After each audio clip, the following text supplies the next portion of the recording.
Praise lord. వందనాలు. బాగున్నారా? మీకందరికీ హ్యాపీ మట్టల ఆదివారం. చిన్న ప్రార్థన చేసుకుందాం. స్తోత్రములు స్తోత్రం నాయన, మహాపరిశుద్ధుడా, మహాఘనుడా, మీ పరిశుద్ధమైన నామమునకై వందనాలు, కృతజ్ఞతాస్తుతి స్తోత్రాలు తెలియజేసుకుంటున్నాము తండ్రి. ఈ యొక్క పునరుద్ధాన దినము నాయన ప్రత్యేకమైనటువంటి దినముగా, మట్టల ఆదివారముగా ప్రభ మేమందరము కూడా ఆనందముగా మీ సన్నిధిలో ఆరాధించడానికి, సంతోషించటానికి, మీ సన్నిధిలో మైమరిచిపోవటానికి నాయన ప్రభ మీరు మాకు ఇచ్చిన గొప్ప సదాద అవకాశమును బట్టి నాయన మీకు వందనాలు తెలియజేస్తున్నా. ఇంత గొప్ప కృపను బట్టి నాయన మీకు వందనాలు, కృతజ్ఞతాస్తుతి స్తోత్రాలు తెలియజేసుకుంటూ ఈ యొక్క వాక్యము చేత ఈ మట్టల ఆదివారం గురించి నాయన, ఈ మట్టల ఆదివారంలో ఒక ప్రత్యేకత గాడిద పిల్ల గురించి చెప్పుకోవటానికి నాయన, గాడిద లాంటి వాళ్ళమైన ఎన్నిక లేనటువంటి మమ్ములను మీరు ఏర్పరచుకొని ఎన్నుకున్నందుకు నాయన మీకు వందనాలు తెలియజేస్తున్నాను.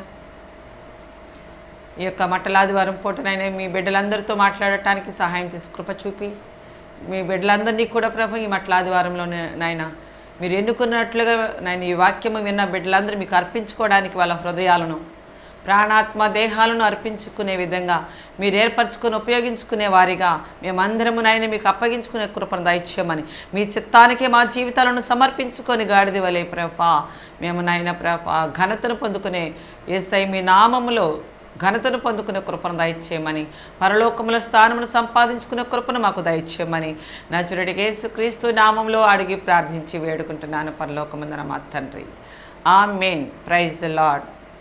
మీకందరికీ మరొకసారి మట్టల ఆదివారం ఈరోజు మీకందరికీ ప్రత్యేకమైనటువంటి వందనాలు నజరుడికి యేసుక్రీస్తు నామంలో తెలియపరుస్తూ ఉన్నాను.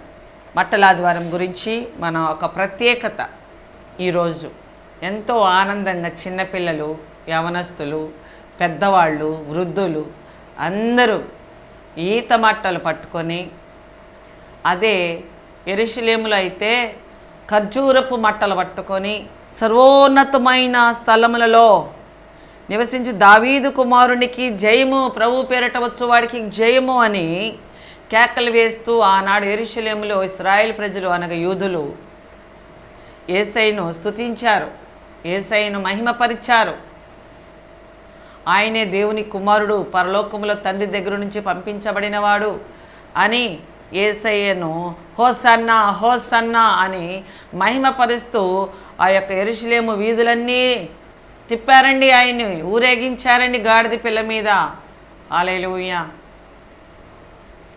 మనము కూడా ఈరోజు యావత్తు ప్రపంచమంతా మట్టల ఆదివారాన్ని, ఒక ప్రత్యేకతను, ఒక ఆనందాన్ని, ఆనాడు యేసు ప్రభు గాడిద పిల్లను విప్పుకురండి అని శిష్యులను పంపించగా ఆ గాడిదను కట్టేసిన యజమానుడు విప్పి తోలుకొని వెళ్ళమని చెప్పగా అవి తోలుకొని వచ్చిన శిష్యులు ఇంకా ప్రజలందరూ యేసయ్య చేసిన ఆశ్చర్య కార్యాలు, అద్భుత కార్యాలు, చనిపోయిన వారు తిరిగి లేపటం, చెవిటి వారిని, గుడ్డి వారిని, మోగవాళ్ళని, కుంటి వాళ్ళని, రక్తస్రావము కలిగిన వాళ్ళని, పక్షవాయువు కలిగిన వాళ్ళని, దెయ్యాల పట్టిన వాళ్ళని విడిపించి 5 రొట్టెలు 2 చేపలు 5,000 మందికి ఒక చోట, 4,000 మందికి ఒక చోట పంచిపెట్టినటువంటి ఆ యొక్క ఆశ్చర్య కార్యాలను, అద్భుతాలను 5 రొట్టెలు 2 చేపలట పట్టుకొని తండ్రికి కృతజ్ఞతాస్తుతులు చెల్లించుతూ ఉండగా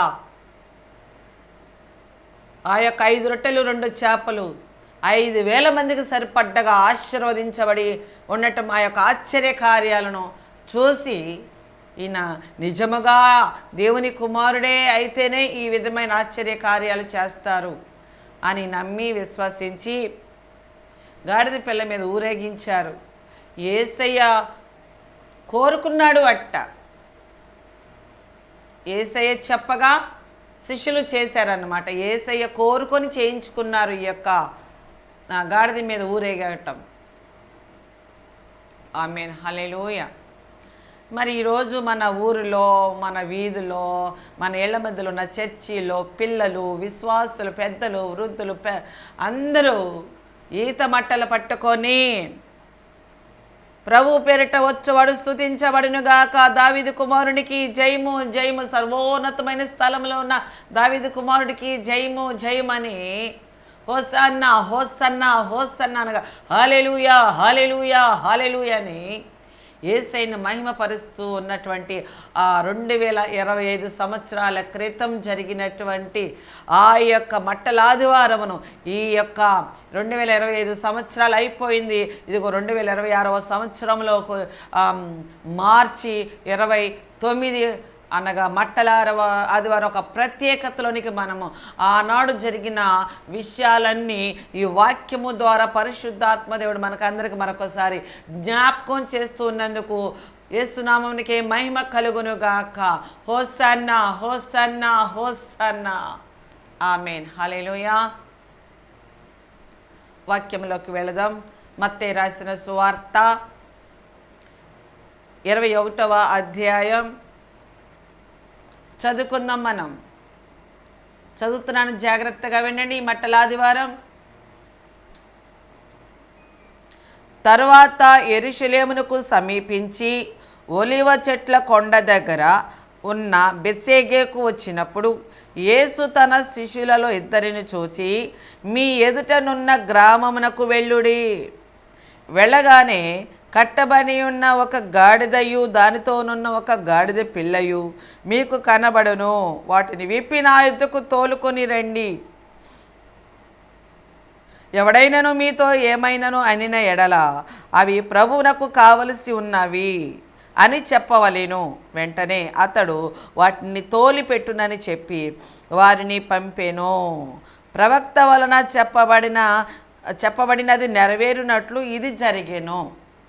ఇదేమనగా, ఇదిగో నీ రాజు సాత్వికుడై గాడిదను భారవాహక పశుపిల్ల అయిన చిన్న గాడిదను ఎక్కి నీ యొద్దకు వచ్చుచున్నాడు అని సియోను కుమారితో చెప్పుడి అనునది. ఇది ప్రవచనాల ద్వారా వచ్చినటువంటి వాక్యము. ఆ గాడిదను దాని పిల్లను తోలుకొని వచ్చి వాటి మీద తమ బట్టలు వేయగా ఆయన బట్టల మీద కూర్చుండెను. జన సమూహములోనూ అనేకులు తమ బట్టలు దారి పొడుగునా పరిచిరి. కొందరు చెట్ల కొమ్మలు నరికి దాని పొడుగునా పరిచిరి. జన సమూహములలో ఆయన ముందుకు వెలుచుండిన వారును వెనుక వచ్చుచుండిన వారును, దావీదు కుమారునికి జయము జయము జయము, ప్రభు పేరిట వచ్చువాడు స్తుతించబడునుగాక, సర్వోన్నతమైన స్థలములలో జయము అని కేకలు వేచు ఉండిరి. ఆమేన్. హల్లెలూయా. ఆయన యెరూషలేమునకు వచ్చినప్పుడు పట్టణమంతయు ఈయన ఎవరో అని కలవరపడెను. జనసమూహము ఈయన గలిలయలోని నజరేతువాడకు ప్రవక్త అయిన యేసు అని చెప్పిరి. వారిలో కొంతమందిని యేసయ్యను వెంబడిస్తున్నటువంటి ఆ యూదా ప్రజలు యేసుక్రీస్తు ప్రభువే దేవుని కుమారుడని కొంతమంది నమ్మారు. నమ్మనటువంటి వారేమో ఈయన ఎవరో అని కలవరపడ్డారంటండి. అంటే మెస్సయ్యే యేసుక్రీస్తు ప్రభువు, రాబోచున్న మెస్సయ్యే యేసుక్రీస్తు ప్రభువు అని కొంతమంది యూదులు నమ్మరండి. ఇప్పటికీ కూడా ఒక ప్రవక్త, యేసు ఒక ప్రవక్త అని నమ్ముతున్నారు. ఈయన ఎవరో అని కలవరపడుతున్నారు. ఈయన యేసు అని ప్రవక్త అని అంటున్నారే కానీ, అని నమ్ముతున్నారే కానీ మెస్సయ్యే, రాబోవు మెస్సయ్యే యేసుక్రీస్తు ప్రభువే అని వాళ్ళు నమ్మలేకపోయారు కొంతమంది. యేసయ్యను వెంబడించిన వారు వాళ్ళు ఎవరు? యేసయ్య అద్భుతాలు ఆశ్చర్యకార్యాలు చేయిస్తూ ఉండగా వాళ్ళు కూడా ఆ అద్భుతాలు ఆ ఆశ్చర్యకార్యాలు ఆ మేలులు పొందుకున్నవారు ఆయనని వెంబడిస్తూ ఉన్నారు. ఆయనను వెంబడిస్తూ ఉన్నటువంటి వారు యేసయ్య గాడిద మీద శిష్యులు ఆ యొక్క ఆశ్చర్యకార్యాలు మేలులు పొందుకున్నవారు ఆ గాడిద పిల్ల మీద వాళ్ళ బట్టలు, ఇంట్లో బీరువాలో ఉన్న బట్టలు తీసుకొచ్చి గాడిద పిల్ల మీద పరిస్తే ఆ గాడిద పిల్ల మీద బట్టల మీదకి ఎక్కి యేసయ్య కూర్చొని ఉండగా వాళ్ళ కృతజ్ఞత కలిగిన భావముతో దావీదు కుమారుడికి జయము, ప్రభు పేరిట వచ్చుచున్న వాడికి స్తుతి నందునుగాక, సర్వోన్నతమైన స్థలములలో జయము అని ఆయన చేత మేలులు పొందుకున్నవారు, ఈయనే మెస్సయ్య, ఈయనే దైవ కుమారుడు, పరలోకము నుండి తండ్రి చేత పంపించబడినవాడు, మనకు ప్రవక్తల చేత ప్రవచించినటువంటి ఆ దేవుని కుమారుడు యేసే అని నమ్మిన వారేమో సర్వోన్నతమైన స్థలములలో దేవుని కుమారుడు స్తుతించబడునుగాక, జయము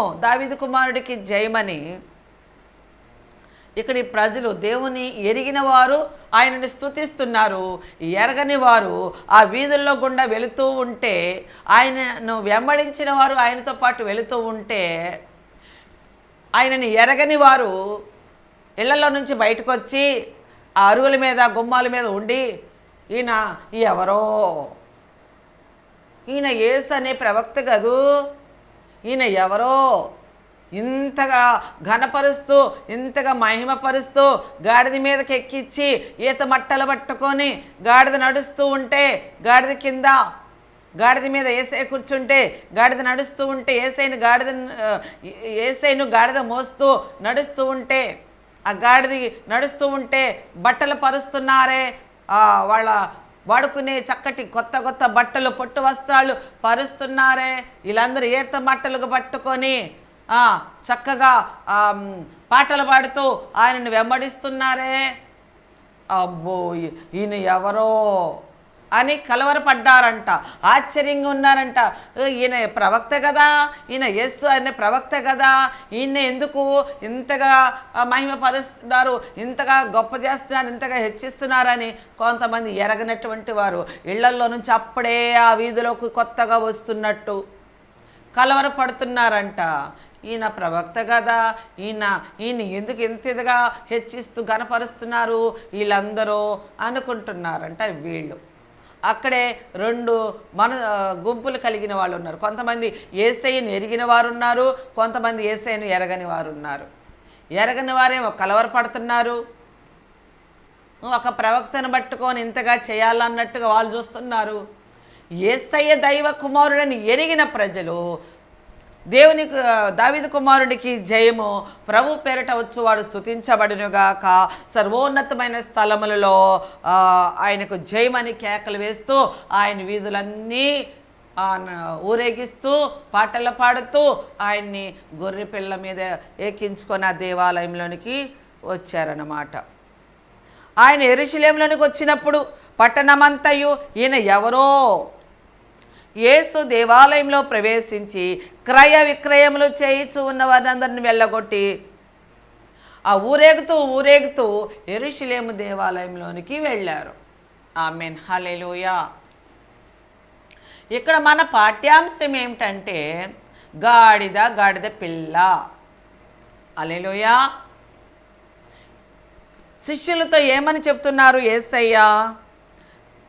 తరువాత యెరూషలేమునకు సమీపించి ఒలీవ చెట్ల కొండ దగ్గర, అనగా గెత్సెమనే తోట ఉన్న ఒలీవ చెట్ల కొండ దగ్గరికి ఉన్న బెత్సెగేకు వచ్చినప్పుడు యేసు తన శిష్యులలో ఇద్దరిని చూచి, ఆ గెత్సెమనే గెత్పేగేకు వచ్చినప్పుడు తన శిష్యులు ఇద్దరిని చూసి, మీ ఎదుట ఉన్న ఊరిలోనికి వెళ్ళి అక్కడ గాడిదల కట్టేసిన పశువుల పాకలో, గాడిదల పాకలో, ఆ పశువుల పాకలో 2 గాడిద దాని పిల్ల కట్టేసి ఉంటాయి, మీరు వెళ్ళి విప్పుకొని రండి. ఎవరైనా అడిగితే అవి ప్రభువుకి కావాలని చెప్పండి, వాళ్ళు వాటిని తోలి మీకు ఇస్తారు అని అనగా వెళ్ళారు. గాడిద అంటే ఏంటండి? విలువలేనిది గాడిద. ప్రభు కోరుకోవాలంటే ఆ కాలంలో గుర్రాలున్నాయి, ఏనుగులున్నాయి, ఒంటెలున్నాయి,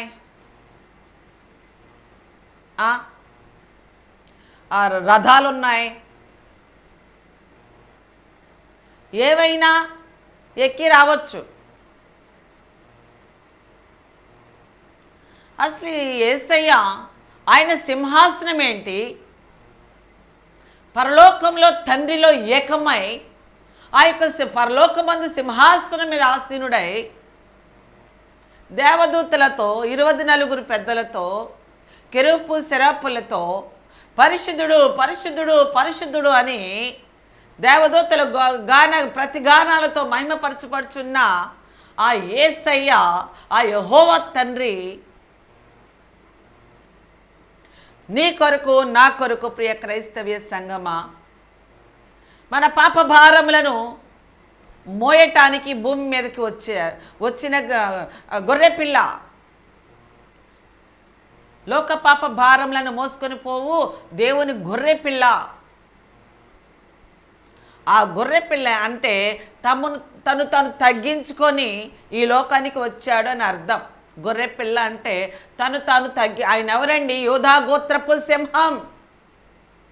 కానీ భూమి మీదకి మానవ శరీరముతో తగ్గించుకొని దైవ శరీరం ఏంటి, ఆ మహిమ శరీరం ఏంటి, ఆ పరిశుద్ధ ఆత్మ ఏంటి, మన కొరకు పాపముతో ఉన్నటువంటి రక్త మాంసములతో కలిగిన వాడిగా భూమి మీదకి వచ్చాడండి. తను తగ్గించుకొని ప్రభు అయిన యెహోవా దేవుడు యేసు అనే తన యొక్క మన మీద ఉన్నటువంటి ప్రేమకు యేసు అనే పేరు పెట్టి, యేసు అనే ప్రేమ రక్త మాంసములతో పొదిగి పంపించాడండి భూమి మీదకి. ఈయన నేను దైవ కుమారుడినే, నాకు గుర్రాన్ని తీసుకొని రండి, దాని మీదకి ఎక్కించి ఊరేగించండి, లేకపోతే ఏనుగును తీసుకొని రండి, ఏనుగు మీద ఎక్కించి తీసుకొని ఊరేగించండి, రథాన్ని తీసుకొని రండి, లేకపోతే ఒంటెను తీసుకొని రండి, వాటి మీదకి నన్ను ఎక్కించి ఊరేగించండి ఊరంతా అని ఘనమైనవి ఏనిగే కానీ గుర్రమే కానీ ఒంటే కానీ అవి విలువైనవి. గాడిద, వాటితో పాటు ఆ కాలంలో గాడిదలు కూడా ఉన్నాయి. వాటన్నిటిలో విలువ లేనిది గాడిద. అది కేవలం బరువులను మోయటానికే వాడుకుంటారు, ప్రత్యేకించి ఇంకా అది దానికే పనికొత్తది. ఏదన్నా ఊరు వెళ్ళాలంటే దాని మీద మన లగేజ్ మొత్తం గాడిద మీదకి వేసి దాని మీదకి ఎక్కి కూర్చొని వెళ్తూ ఉంటాం. అది బరువులు మోసే భారావాహిక, అంటే భారములను మోసేది అనగా బరువులను మోసేది. దానిని ఏ ఎన్నిక లేనిది, మనుషుల చేత తృణీకరించబడినది. ఊరు బయట ఉండేది గాడిద. ఒంటే చక్కగా వాటికి పన్నశాలలు కడతారు, వాటికి గొర్రెలకి మేకలకి పశువులకి గేదెలకి ఎలా కడతారో చక్కగా అవి చాలా ఎత్తులు ఉంటాయి కాబట్టి ఆరు బయట చుట్టూ కంచె వేసి కాపలాలు కాస్తూ ఉంటారు. గుర్రానికే కానీ ఏనుగులకే కానీ వాటికి ఒక ప్రత్యేకమైనవి ఉంటాయి. కానీ గాడిదలు అట్ట ఊరు బయట అట్ట వదిలేస్తారండి. అది ఏ విలువ లేనిది ఆ గాడిద. ఆ కాలంలో గాడిదను బరువులు మోయటానికి దూర ప్రాంతాలకు వెళ్ళటానికి గాడిదను వాడుకుంటారండి. అది ఏ విలువ లేనిది అండి, దానికి మాత్రమే వాడతారు వాళ్ళు.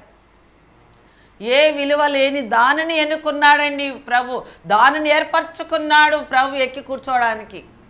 గుర్రాన్ని కోరుకోలేదు, ఏనుగుని కోరుకోలేదు, ఒంటెను కోరుకోలేదు, రథాల బండిని ఏమంటారు రథాన్ని కోరుకోలా. ఏ ఎన్నిక లేని వారిని యేసయ్య ఎన్నుకుంటారు అని అర్థం. ఇందులో అంతరార్థముగా ఆత్మీయమైన మర్మం ఏంటంటే తల్లిదండ్రుల చేత సమాజము చేత తృణీకరించబడిన వాళ్ళతో తోడబుట్టిన వాళ్ళ చేత, ఇప్పుడు 5 ఉన్నామనుకోండి, అంత దాకేందుకు దావీదు గారు ఉన్నారు, బైబిల్ గ్రంథంలో దావీదు గారు ఉన్నారు. అన్నదమ్ములందరూ మంచి మంచి పొజిషన్లో ఉన్నారు. దావీదు గారిని అందరూ చదువురాని మొద్దు, వీడు చదవలేడు అని దావీదు గారిని ఏ ఎన్నిక లేనివాడిగా కొన్ని గొర్రెలను కొని మేపురా అని దావీదు గారిని ఆఖరి పిల్లాడు గొర్రెలనిచ్చి మేపటానికి పంపించాడు యేషయ్య గారు. అలా అన్నదమ్ములు వీళ్ళందరూ వాడు పనికి మాలినవాడు, ఎందుకు పనికిరాడు, మనుషులకి పనికి రాకపోవచ్చు, మేము ఐదుగురం అండి, మా ఇంట్లో అందరూ ఎడ్యుకేటర్సే, అందరూ వెల్ సెటిల్డే, గవర్నమెంట్ జాబులే. కానీ మా ఇంట్లో నేను బిఏ వరకు చదువుకున్నానండి, బిఏ పూర్తి అవనివ్వలేదు. టీటీసీ ట్రైనింగ్ చేశానండి, టీటీసీ ఎంట్రన్స్ రాశానండి, దానికి ట్రైనింగ్ అవనివ్వలేదు. ఇంకొక జాబ్ సిఆర్పి అంటారు, ఆ జాబ్కి వెళ్ళాను, దానికి సెలెక్ట్ అయ్యాను, కానీ అది చేయనివ్వలేదు. స్టాఫ్ నర్సింగ్ అయ్యానండి, అది చేయనివ్వలేదండి ప్రభు నన్ను. మా ఇంటిలో ఐదుగురిలో ప్రభు నన్ను పిలుచుకున్న పిలుపు మా ఇంట్లో వాళ్ళకి ఇష్టం లేదు. నేను సేవకురాలంటే, సేవ చేస్తానంటే ఇష్టం లేదు. వాళ్ళలాగా ఇంజనీర్లో, డాక్టర్లో, ఎంబీఏ బీఈడి టీచర్లో అలా అయితే మా ఇంట్లో వాళ్ళకి ఒక ఇదన్నమాట. సేవ అని అంటే అమ్మో సేవ నీ వల్ల ఎక్కడ వద్ది అని ఒక తేలిక భావం, తేలిక స్వభావం, ఒక విధంగా తృణీకరించబడిన దానిగా ఉన్నాను. అనగా నేను సేవ చేస్తానమ్మా, ప్రభు నన్ను ఏవి ఉద్యోగాలు చేయనివ్వట్లేదు, చదువులు కూడా పూర్తి అవనివ్వట్లేదు, జాబులు పూర్తి అవనివ్వట్లేదు, ఎందులోనూ నిలబడినివ్వట్లేదు.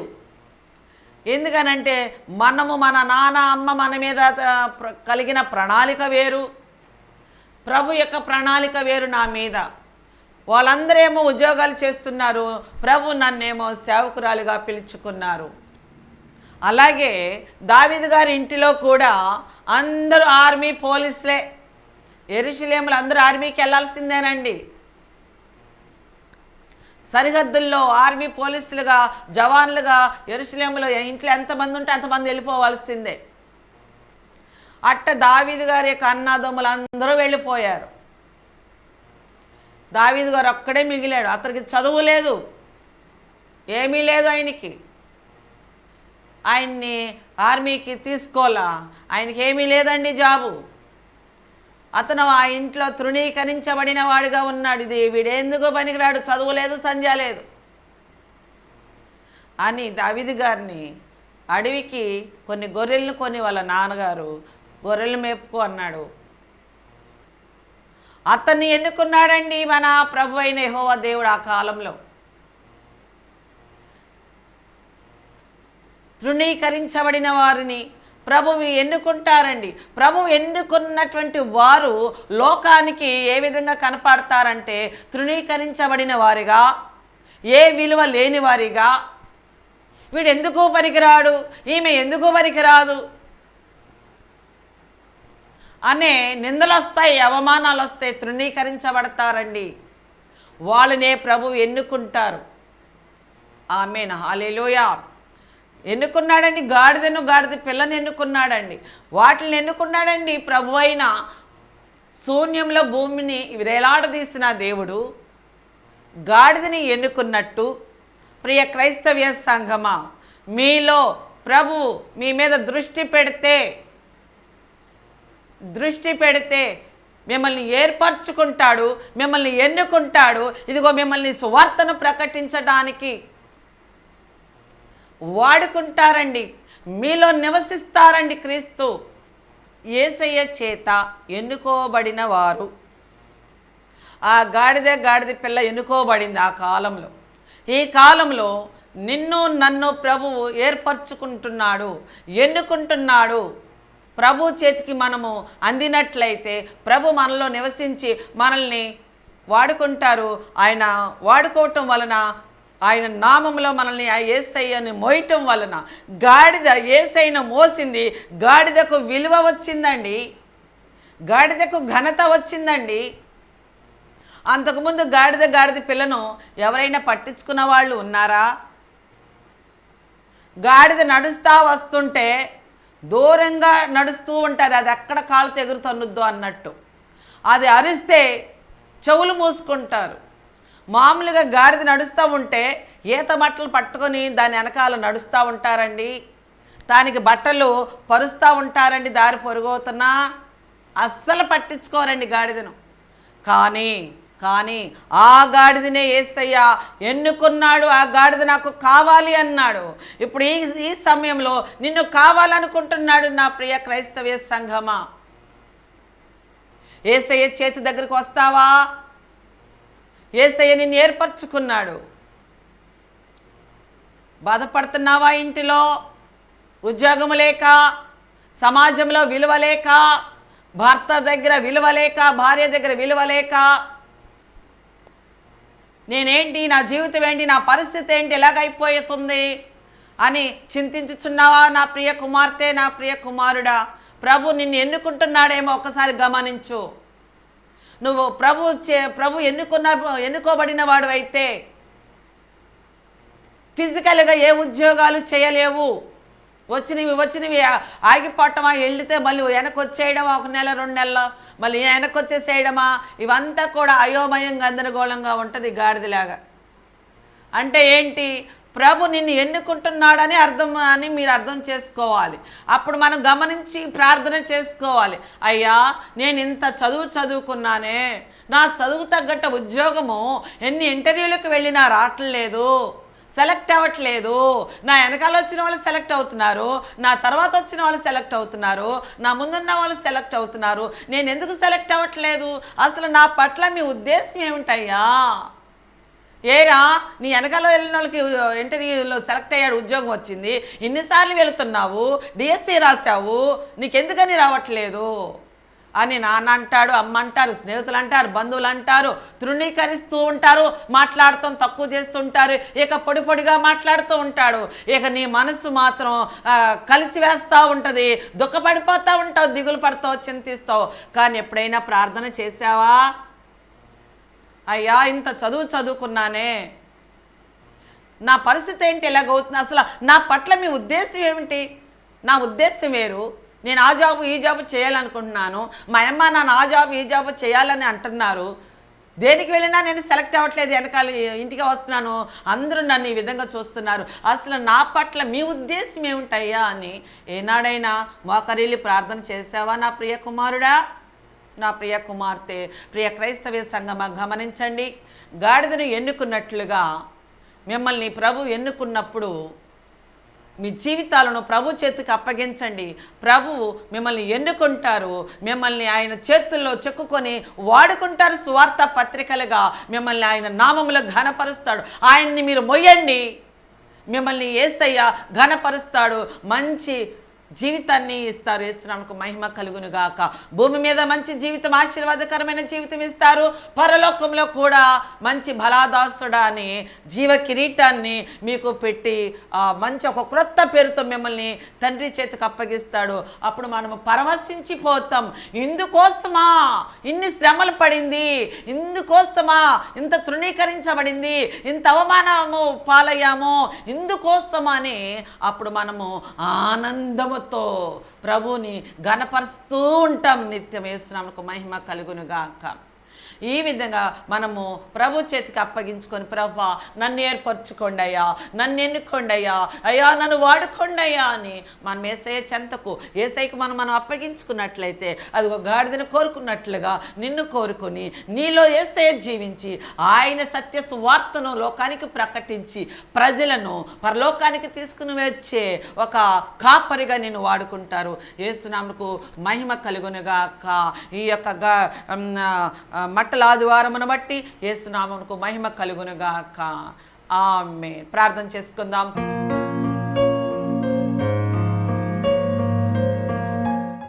స్తోత్రములు తండ్రి, ప్రభా పరిశుద్ధుడ గొప్ప తండ్రి, ప్రభా నాయన ఈ యొక్క మట్టల ఆదివారం చొప్పున నాయన మీరు మాతో మాట్లాడినందుకు నాయన మీకు కొందనాలయ్యా.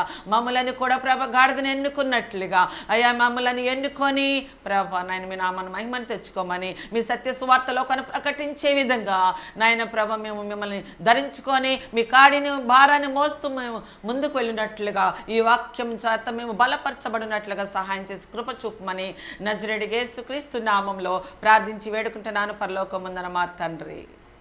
ఆమేన్. Praise the Lord. వందనాలు.